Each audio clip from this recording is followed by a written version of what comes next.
Hey, we're on Facebook Live here. We are on the Dorothy Ann Pathfinder, and we're with Captain Jeremy Mark. Jeremy, how far out are we now? We're about 15 minutes from the wall, maybe. Yep. Okay. So what does your job entail right now? What do you need to be watching for? I'm listening for traffic, any pertinent traffic inbound or outbound of the river. I'm talking to NS1 to schedule our arrival at the bridge so we can get an opening and make it through the bridge without any type of delay, hopefully. What is MS1? NS1 is Norfolk and Southern Bridge.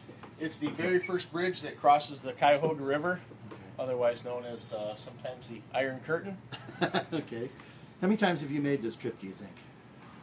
I couldn't tell you. A few. What is the diciest part about getting into the dock for you as a captain? The river changes. It's going to change according to traffic, atmospheric conditions, wind, current, recreational traffic. For me, I'm looking out for for me really wind and current. When the Cuyahoga River flows, the current will shut you down. Okay.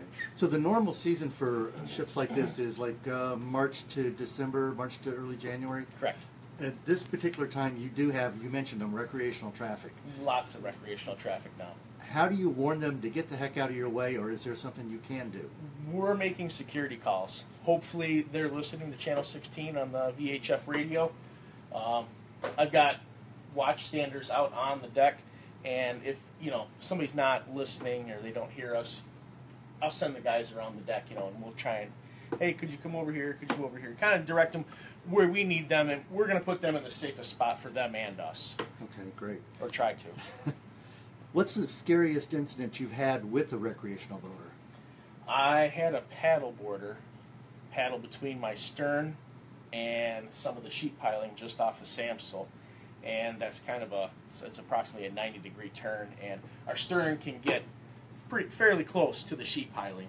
Sometimes if you're a little bit off in the turn, you can get down to 6-8 feet off, and there's a lot of wheel wash from our propellers, and that's just a very, very bad situation for somebody on a paddleboard.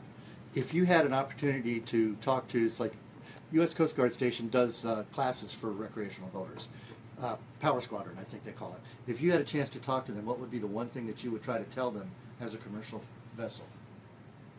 Look out for yourself. Pay attention. You see, larger vessels such as ourselves know that we're not super maneuverable. We cannot stop on a dime. You make us nervous when you get close to us. We don't know what your intentions are. We don't know if you know what you're doing. And I'm not mad at them. Most of it's just lack of understanding. Okay, cool. All right, thank you very much. I appreciate it. And thanks for having me aboard the ship today. Thank you.